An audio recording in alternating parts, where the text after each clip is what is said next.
Evangelho de Lucas, capítulo 24, versículos de 36 a 40. Enquanto falavam disso, apresentou-se Jesus no meio deles e disse-lhes: A paz e seja convosco. Mas eles, turbados e espantados, julgavam ver algum espírito. Jesus disse-lhes: Por que estáis turbados e que pensamentos são esses que vos sobem aos corações? Olhai para as minhas mãos e pés, porque sou eu mesmo. Apalpai e vede, porque um espírito não tem carne nem ossos, como vós vedes que eu tenho. Dito isto, mostrou-lhes as mãos e os pés. Palavra da salvação.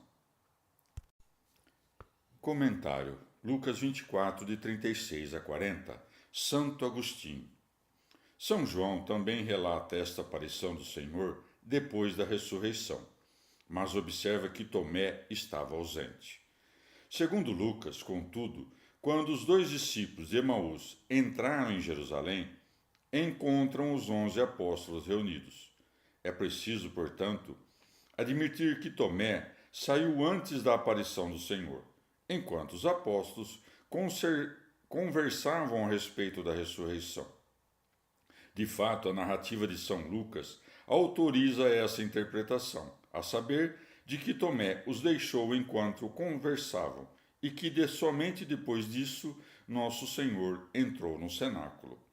Ou talvez poder-se-ia dizer que estes 11 não eram aqueles que vieram a ser chamados de apóstolos, mas alguns que faziam parte do grupo numeroso de discípulos de Jesus.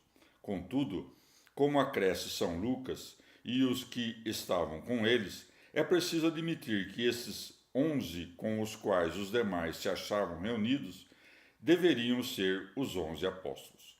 Mas examinemos a significação dessas palavras misteriosas que Jesus, segundo São Mateus e São Marcos, dirige aos discípulos depois da ressurreição. Ide, avisai meus irmãos para que vão a Galiléia, lá me verão. Mateus 28:10, Marcos 16:7. Isso se cumpriu somente depois de muitos outros acontecimentos narrados nos evangelhos. E contudo, nosso Senhor parece dar a entender que este seria o único, ou pelo menos o primeiro evento que deveria suceder. Ou então, as palavras que o anjo, isto é, o Senhor, dirige aos discípulos, devem ser entendidas em sentido profético. Neste caso, o aparecer na Galiléia significa, segundo a significação desta palavra, transmigração, que os apóstolos deveriam deixar o povo de Israel e ir pregar o evangelho aos gentios. Esses, contudo, não haveriam de crer na prédica, se o mesmo Senhor não lhes tivesse preparado de antemão os corações. Eis o sentido dessas palavras: irá diante de vós na Galiléia. Se de outro lado interpretarmos Galiléia no sentido de revelação, entendemos que nosso Senhor não mais se revelaria sob a forma de servo, mas no esplandecer próprio do Filho de Deus, igual ao Pai, como havia prometido aos eleitos.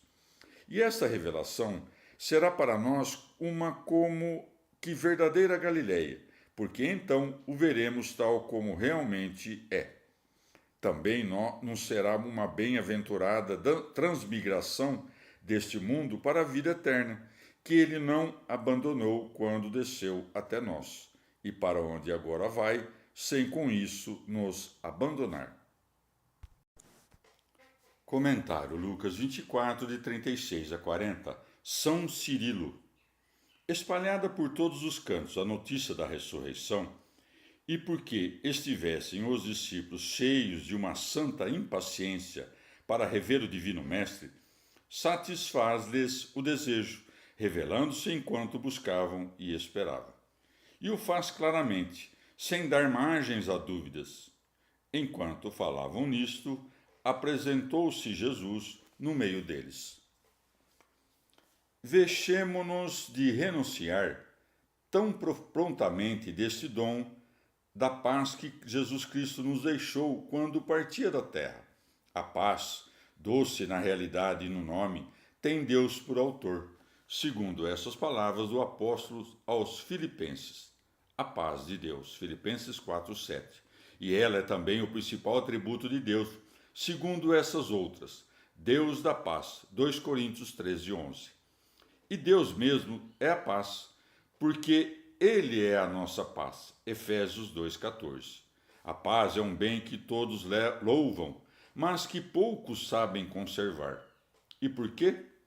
Talvez seja a ambição de poder e riquezas, a inveja, o ódio ou o desprezar o próximo, ou qualquer outro vício desse tipo que leva o homem a ignorar Deus.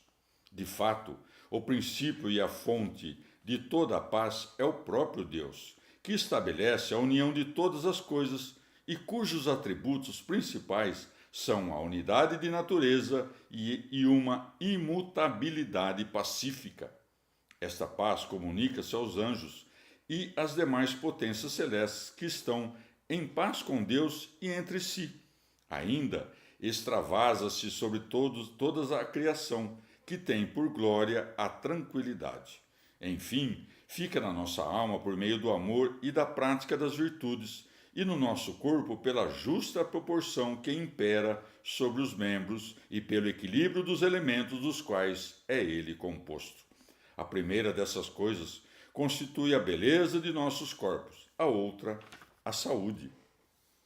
A prova de que este que lhes aparecia era o mesmo que havia morrido na cruz e que fora depositado no sepulcro é que não podiam esconder-lhe o que estava oculto nos corações.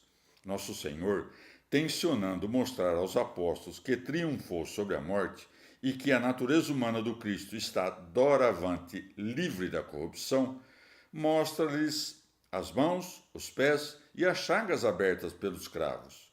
Olhai para as minhas mãos e pés, porque sou eu mesmo. Evangelho de Lucas, capítulo 24, versículos de 41 a 44. Mas, não crendo eles ainda e estando fora de si com a alegria que sentiam, perguntou-lhes: Tendes aqui alguma coisa que se coma? Eles apresentaram-lhe uma posta de peixe assado. Tendo-os tomado, comeu-os à vista deles. Depois disse-lhes: Isto é o que eu vos dizia quando ainda estava convosco, que era necessário que se cumprisse tudo o que de mim está escrito na lei de Moisés, nos profetas e nos salmos. Palavra da salvação. Comentário Lucas 24, de 41 a 44. São Beda. A lhes demonstrar a veracidade da ressurreição, não somente quis que o tocassem, senão que consentiu comer com eles, para que vissem que era real e não um fantasma. Tendo-os tomado, comeu-os à vista deles. O ato de comer demonstra seu poder, e não que tenha alguma necessidade. Com efeito, a terra sedenta e o sol ardente não absorvem a água da mesma maneira. A terra o faz por necessidade, o sol por poder.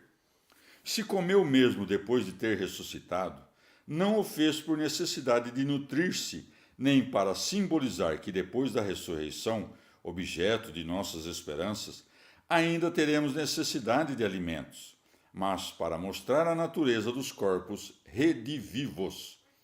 Em sentido figurado, o peixe assado representa os sofrimentos de Jesus Cristo. Ele consentiu viver oculto nas águas do gênero humano, deixou-se prender na rede da morte. Foi como que queimado pela tribulação quando da paixão, mas fez-se para nós favo de mel depois de ressuscitar. Este representa a dupla natureza de sua pessoa, porque o favo repousa sobre a cera, e o mel dentro desta representa a divindade na humanidade. Depois de ter comido e de ter se deixado ver e tocar, assegurando-lhes que não deliravam, recorre nosso Senhor às Escrituras. Depois disse-lhes: Isto é o que eu vos dizia, quando ainda estava convosco. Isto é, enquanto eu ainda estava revestido dessa carne mortal que ora vos reveste. É a mesma carne que ressuscitou, mas algo diferente daquela dos apóstolos, ainda sujeita à morte. Acresce o Salvador, que era necessário que se cumprisse tudo o que de mim estava escrito na lei de Moisés, nos profetas e nos salmos. Evangelho de Lucas, capítulo 24, versículos de 45 a 49. Então abriu-lhes o entendimento para compreender as Escrituras e disse-lhes: Assim está escrito, e assim era necessário que o Cristo padecesse e ressuscitasse dos mortos ao terceiro dia, e que em seu nome se pregasse a penitência e a remissão dos pecados a todas as nações, começando por Jerusalém. Vós sois as testemunhas dessas coisas. Eu vou mandar sobre vós o que o meu Pai prometeu. Entretanto, permanecei na cidade até que sejais revestidos da virtude do alto. Palavra da salvação. Comentário Lucas 24, de 45 a 49. São João Crisóstomo. Com isso também evitava que repreendessem os apóstolos como se estivessem a negligenciar seus concidadãos a ir se mostrar no estrangeiro. Ordenou, portanto, que as provas da ressurreição fossem entregues por primeiro a seus próprios algozes, e nesta mesma cidade onde se perpetrou esse ato profano. Quando os homens que o crucificaram passam a crer, está aí demonstrada a ressurreição.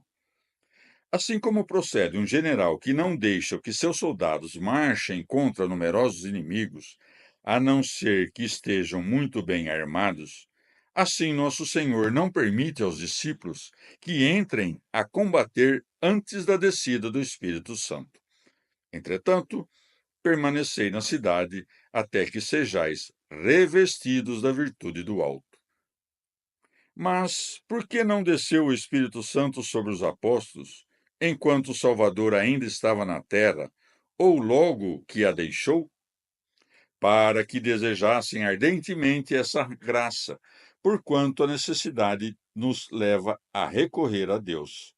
Era preciso que, antes, nossa natureza humana entrasse no céu e que fosse consumada a aliança com Deus. Então o Espírito Santo desceria a espalhar em nossa alma uma pura alegria imaculada. É para notar também a obrigação expressa que lhes impõe, qual seja a de permanecer em Jerusalém, onde receberiam o Espírito Santo prometido. Ademais, com isto, também os obrigava, por meio dessa expectativa, a ficarem no local onde estavam, evitando assim que fugissem novamente depois da sua ressurreição, até que sejais revestidos da virtude do alto. E não lhes precisa o momento exato para pô-los em constante vigilância. Que há de se admirar, portanto, no fato de que não podemos conhecer o último dia, se nem a seus apóstolos quis dar a conhecer um dia que estava tão próximo? Disse: Recebei o Espírito Santo, João 20, 22, para que se preparassem a recebê-lo. Ou fala no presente o que ainda estava para suceder.